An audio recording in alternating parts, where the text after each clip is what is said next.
Hello and welcome back to another episode of Script Kitchen. This is the podcast and newsletter where I talk about running a farm while starting on while navigating climate chaos. It's pretty fun if you're interested in any of those things, and if you're not, probably quite boring. This episode is the 9th so far, and I'm going to be calling it Solarpunk.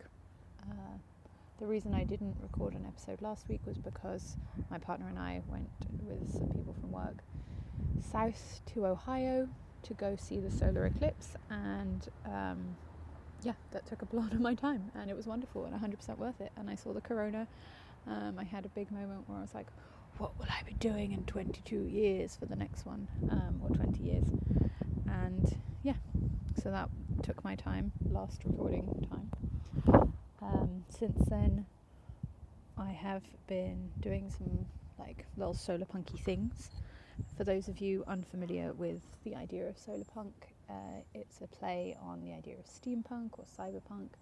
Steampunk is like Edwardian technology, but everything has steam. Think like Treasure Planet, the movie, or I don't know. There's a really good book that's Egyptian steampunk with magic, called Dead Gin in Cairo, and I would recommend that. But all other steampunk I find kind of mid. Or there is cyberpunk, which is like dark alleyways, bright neon lights, like a future where the corporations know everything and it's always raining. Think like Blade Runner. And then there is the more hopeful option, the fiction that I'm forcing myself to read now, as opposed to unimaginable futures, or I'm trying to give myself futures to imagine. And I'm focusing on solarpunk futures so that I have ideas to work towards. Solarpunk is the idea of solar-powered technology combined with nature-forward thinking. Some of it I don't personally agree with. They really want to replace farmers with robots, and I think that actually the toil and the hard work is something that a lot of people seek, and there are various jobs that humans could do and would enjoy and are physically challenging, and we don't need to be replaced with robots for. But it's basically using actual technology and ancient knowledge and respect for the planet all together to not let us all die in climate catastrophe. So I've been reading a lot of that. Recently I've been reading the Half-Built Garden, the Monk and Robot series. I've been a lot, probably put a list up. I've also been reading the new book from Silver Farms, which is Chris Newman, and about just being a first generation farmer, which is not solarpunk, but it's more about collective creation food systems and some food issues than just how to start a farm by yourself, for yourself, not really factoring in the economies of scale and how you actually make lasting solid change. So I've been reading that too.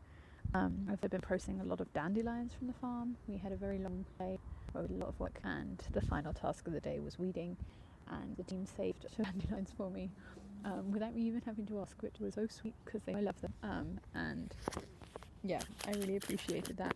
So I processed lots of dandelions in my garden. I took the unopened flowers to make capers. I took the leaves to dry out and make into a green powder to add to things for nutrients and shit. And then I took the the roots to dry out and then roast and try to make dandelion coffee, which is a caffeine-free alternative. So those are all drying in my house right now, and it feels very springy and in touch with nature to be doing that.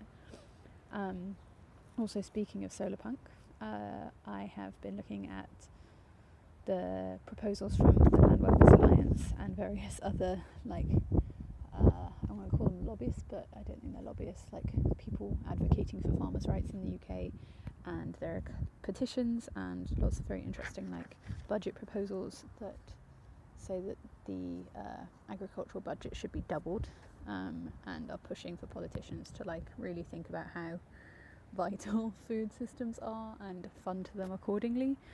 So if you have any time, sign some petitions. They will be linked. I've also been looking at online lectures into food systems. There are some going through the University of Michigan. Whether or not they work this time, who knows? But I would like to be taking part in those too. And I'm sure if you're listening to this, you're interested in that also. So I'll link those. Yeah. Our current farm updates, which is a little farm just outside Ann Arbor, Michigan, is that we are seeding radishes everywhere. The kale and chard that have overwintered, so we planted them in November and they lived in our greenhouse until now, are starting to bolt, which means they're going to flower, and they're going to be bitter and disgusting and not great. So we're going to take those out and hopefully plant radishes. We are at the stage of potting up tomatoes, which means we take them from tiny little plug trays into bigger pots so that they can be really big by the time we plant them out in about a month in mid-May. We are sort of chaos planting herbs at the moment, which is just like heavy direct seeding, sprinkling herbs in the ground in certain plots, because they don't seem to do that well transplanted, or they just don't germinate very well at the moment. So we're trying a method that actually worked pretty well last year. We are also having a vole apocalypse. So on top of the kale and chard bolting and trying to go to seed, they are also being undermined quite literally, like their roots are being eaten through by voles. We had very effective mouse traps this year and completely ineffective vole traps. They don't beef jerky as much as the internet thinks they like beef jerky. So we are losing like a kale plant every couple of days to just vole activity, and you can see them skittering around the like high tunnel as we're having our morning meetings, just flagrantly rubbing it in our faces basically. So that's something we're working on.